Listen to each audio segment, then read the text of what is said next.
Subscribe now and press the bell icon. Never miss an update. नमस्कार दोस्तों, स्वागत है आप सभी का स्टडी विद भूषण के यूट्यूब चैनल पर। आज हम लेकर आए हैं साइंस के 34 इम्पॉर्टेंट क्वेश्चन जो आपके प्रत्येक एग्जाम के लिए बहुत ही हेल्पफुल होने वाली है। तो इस वीडियो को आप एंड तक ज़रूर देखिएगा। चलिए वीडियो को शुरू करते हैं।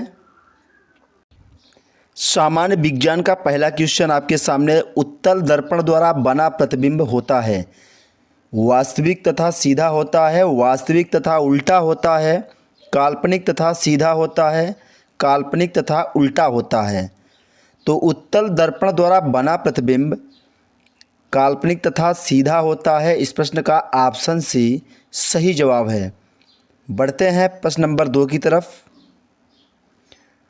प्रश्न नंबर दूसरा आपके सामने। गोलीय दर्पण की फोकस दूरी उसकी वक्रता त्रिज्या की आधी होती है, दुगनी होती है, तिगनी होती है, चौथाई होती है। आप अपना आंसर कमेंट बॉक्स में लगाएं जिससे आप अपनी तैयारी को जांच सकें इस वीडियो के माध्यम से। तो आप अपना कमेंट बॉक्स में आंसर ज़रूर लगाएं। गोलीय दर्पण की फोकस दूरी उसकी वक्रता त्रिज्या की आधी होती है। इस प्रश्न का ऑप्शन ए सही जवाब है। बढ़ते हैं नेक्स्ट क्वेश्चन की ओर। तीसरा क्वेश्चन। हजामत बनाने के लिए किस दर्पण का व्यवहार किया जाता है? उत्तल दर्पण, अवतल दर्पण, समतल दर्पण, गोलीय दर्पण। तो हजामत बनाने के लिए समतल दर्पण का व्यवहार किया जाता है। इस प्रश्न का ऑप्शन सी सही जवाब है। बढ़ते हैं अगले प्रश्न की ओर। द्रव का आपेक्षिक घनत्व मापा जाता है हाइग्रोमीटर से, हाइड्रोमीटर से, रेनगेज से, ओडोमीटर से। तो द्रव का आपेक्षिक घनत्व हाइग्रोमीटर से मापा जाता है। इस प्रश्न का ऑप्शन बी सही जवाब होगा, हाइड्रोमीटर। बढ़ते हैं क्वेश्चन नंबर 5 की तरफ। दूध की शुद्धता किस यंत्र से मापी जाती है? Lactometer, fathometer, hygrometer, tachometer.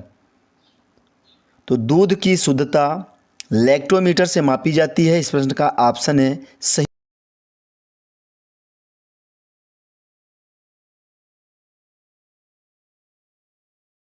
में लगा रहता है। उत्तल दर्पण, अवतल दर्पण, समतल दर्पण, एक लेंस। मोटर गाड़ी के चालक के सामने उत्तल दर्पण लगा होता है। इस प्रश्न का ऑप्शन ए सही जवाब है। बढ़ते हैं अगले प्रश्न की ओर। फोटोग्राफिक कैमरे का अभिदृश्यक होता है अवतल लेंस, उत्तल लेंस, उत्तल दर्पण, अवतल लेंस। फोटोग्राफिक कैमरे का अभिदृश्यक उत्तल लेंस होता है। इस प्रश्न का ऑप्शन बी सही जवाब है। बढ़ेंगे अगले प्रश्न की ओर। प्रश्न नंबर 8 आपके सामने। पानी में हवा का बुलबुला किस तरह कार्य करता है? उत्तल दर्पण, अवतल दर्पण, उत्तल लेंस, अवतल लेंस। पानी में हवा का बुलबुला अवतल लेंस की तरह कार्य करता है। इस प्रश्न का ऑप्शन डी सही जवाब है। अगर आप नए हैं, हमारे वीडियो को पहली बार देख रहे हैं तो हमारे चैनल को सब्सक्राइब करें, साथ में बेल आइकन को दबाना ना भूलें जिससे आपको हर एक नए वीडियो की नोटिफिकेशन सबसे पहले मिले। इसी तरह की वीडियो आपको देखने के लिए आप हमारे चैनल के प्लेलिस्ट पर जाएं। वहाँ पर आपको हर प्रकार की वीडियो अपलोड की गई है तो आप उसे देख लें। बढ़ते हैं अगले प्रश्न की ओर। वायुमंडल की आर्द्रता मापी जाती है हाइग्रोमीटर से, हाइड्रोमीटर से, बैरोमीटर से, अल्टीमीटर से। जनरल साइंस के क्वेश्चन आपको प्रत्येक एग्जाम में मिलेगा। हर एग्जाम में पूछा जाता है, चाहे आपका रेलवे हो, एसएससी हो, सुपर टेट में भी 10 नंबर का क्वेश्चन साइंस का आता है। वायुमंडल की आर्द्रता हाइग्रोमीटर से मापी जाती है। तो इस प्रश्न का ऑप्शन ए सही जवाब होगा। बढ़ेंगे अगले प्रश्न की ओर। भूकंप मापी यंत्र है सिस्मोग्राफ, कार्डियोग्राफ, स्ट्रोबोस्कोप, डिक्टाफोन। प्रत्येक वीडियो में आपको चुनिंदा क्वेश्चन मिलेंगे। जैसे इस वीडियो में आपको प्रत्येक चुनिंदा क्वेश्चन मिलेंगे जो आपके प्रत्येक एग्जाम में कहीं ना कहीं पूछे गए हैं, वही क्वेश्चन हम लेकर आए हैं जो एग्ज़ाम में हर बार रिपीट होते हैं। तो आप इसी वीडियो को पूरा एंड तक देखिएगा और अपनी तैयारी भी जज कीजिएगा कि आपकी तैयारी कितनी बेहतर चल रही है। अपना स्कोर भी कमेंट बॉक्स में ज़रूर कमेंट करिएगा। भूकंप मापी यंत्र सिस्मोग्राफ है, इस प्रश्न का ऑप्शन ए सही जवाब है। बढ़ते हैं अगले प्रश्न की ओर। प्रश्न नंबर 11 आपके सामने। ध्वनि की तीव्रता मापी जाती है डेसिबल में, तरंग में, आवृत्ति में, श्रव्य तरंग में। ध्वनि की तीव्रता डेसिबल में मापी जाती है, इस प्रश्न का ऑप्शन ए सही जवाब है। बढ़ेंगे अगले प्रश्न की ओर।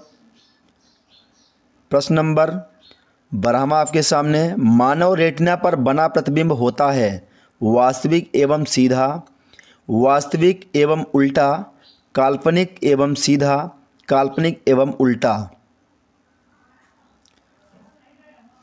मानव रेटिना पर बना प्रतिबिंब वास्तविक एवं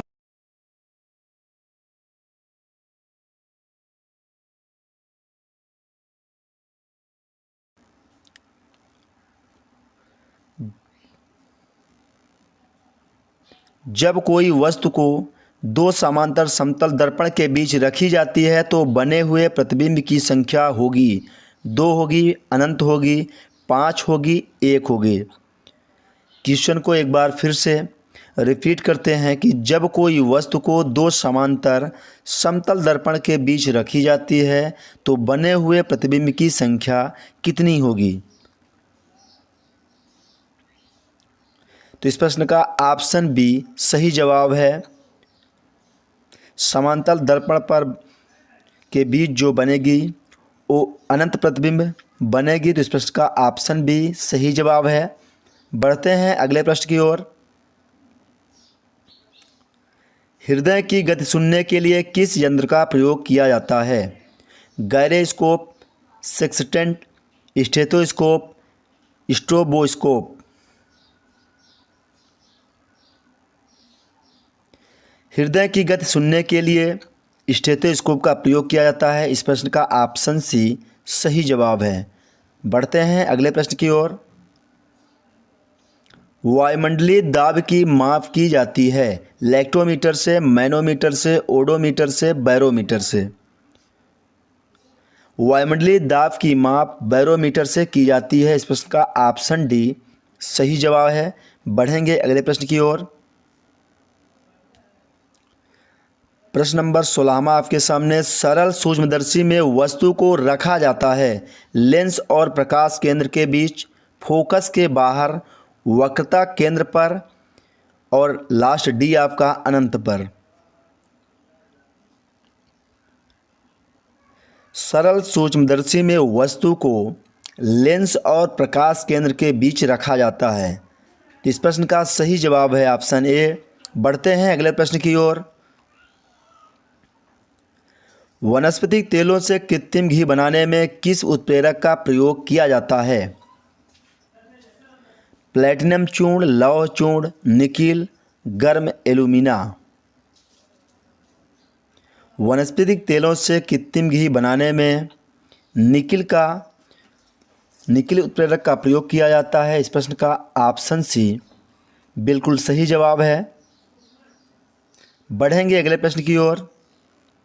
प्रश्न नंबर 18 आपके सामने। अमोनिया गैस बनाने की हैबर विधि में किस उत्प्रेरक का प्रयोग किया जाता है। लौह चूर्ण, क्यूप्रिक क्लोराइड, प्लैटिनम चूर्ण, निकिल। तो अमोनिया गैस बनाने की हैबर विधि में लौह चूर्ण उत्प्रेरक का प्रयोग किया जाता है, इस प्रश्न का ऑप्शन ए बिल्कुल सही जवाब है। बढ़ेंगे अगले प्रश्न की ओर।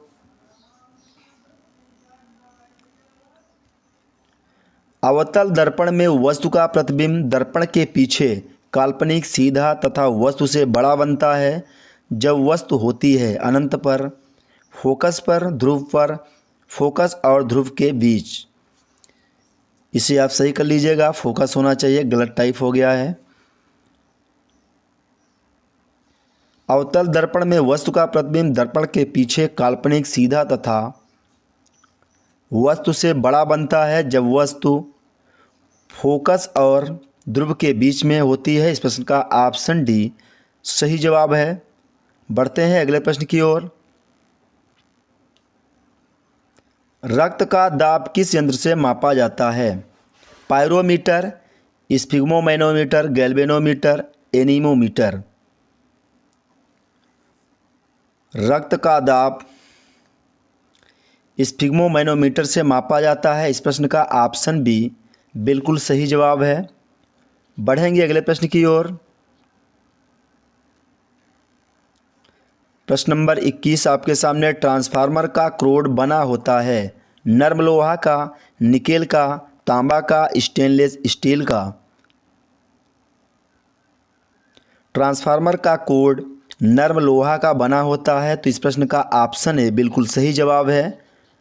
बढ़ते हैं अगले प्रश्न की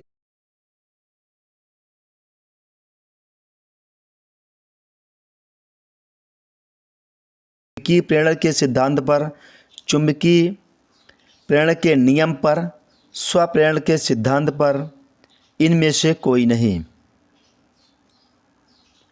ट्रांसफार्मर विद्युत चुंबकीय प्रेरण के नियम पर आधारित है। इस प्रश्न का ऑप्शन बी बिल्कुल सही जवाब है।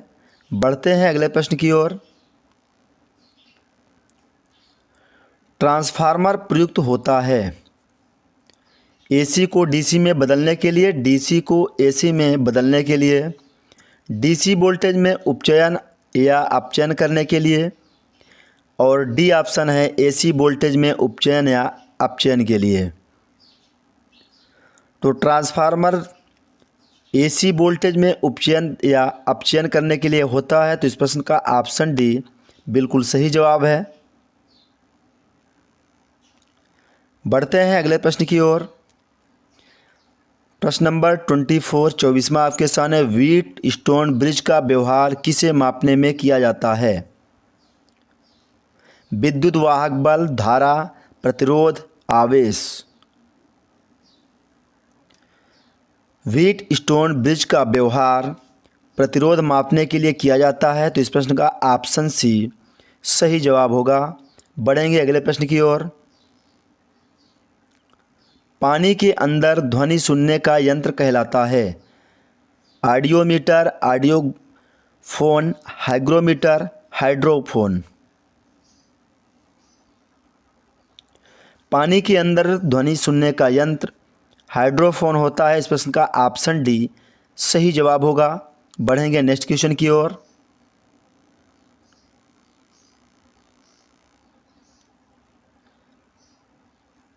क्वेश्चन नंबर 26 आपके सामने। लाउड स्पीकर में ऊर्जा परिवर्तन होता है ध्वनि से यांत्रिक एवं यांत्रिक से विद्युत ऊर्जा में, विद्युत से यांत्रिक एवं यांत्रिक से ध्वनि ऊर्जा में, ध्वनि से विद्युत एवं विद्युत से ध्वनि ऊर्जा में, यांत्रिक से ध्वनि ऊर्जा में।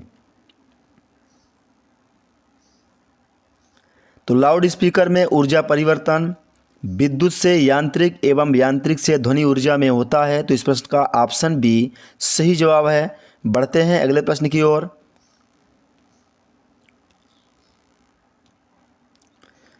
निम्नलिखित में किस यंत्र में यांत्रिक ऊर्जा वैद्युत ऊर्जा में परिवर्तित होती है? ट्रांसफार्मर, मोटर, विद्युत मापी, डायनेमो।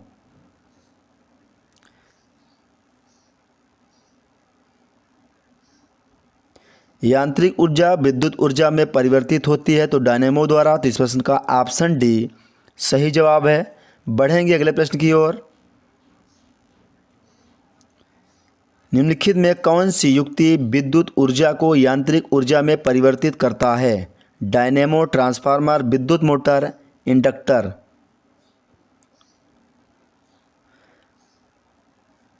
तो विद्युत मोटर विद्युत ऊर्जा को यांत्रिक ऊर्जा में परिवर्तित करता है? तो इस प्रश्न का ऑप्शन सी सही जवाब होगा। बढ़ेंगे अगले प्रश्न की ओर। रासायनिक ऊर्जा का विद्युत ऊर्जा में परिवर्तन होता है? डायनेमो में, इलेक्ट्रिक हीटर में, बैटरी में, परमाणु बम में।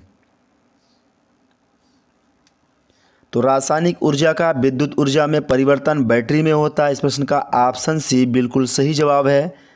बढ़ेंगे अगले प्रश्न की ओर।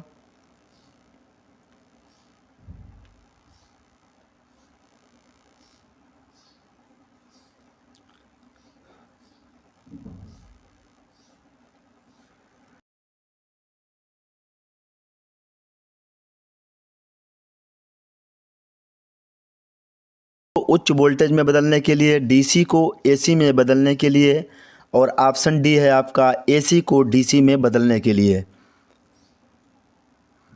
क्वेश्चन नंबर 30 का जवाब दीजिए आप लोग। रेक्टिफायर का प्रयोग होता है एसी को डीसी में बदलने के लिए। तो इस प्रश्न का ऑप्शन डी सही जवाब है। बढ़ेंगे अगले प्रश्न की ओर।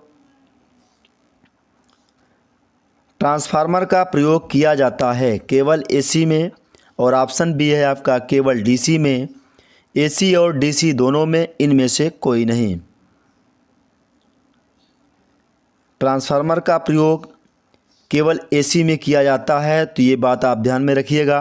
आपका इस प्रश्न का सही जवाब है ऑप्शन ए। बढ़ेंगे नेक्स्ट क्वेश्चन की ओर।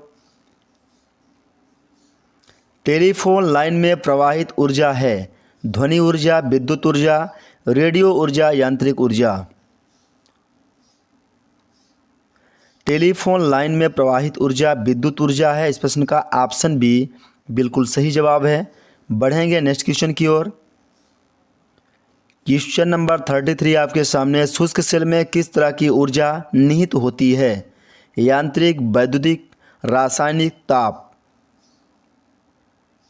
शुष्क सेल में रासायनिक ऊर्जा निहित होती है। इस प्रश्न का सही जवाब है ऑप्शन सी।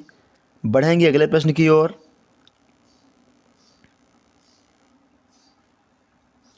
कौन सा यंत्र उच्च एसी को वोल्टेज को निम्न एसी वोल्टेज में, या निम्न एसी वोल्टेज को उच्च एसी वोल्टेज में बदलता है? Transmitter, commutator, alternator, transformer.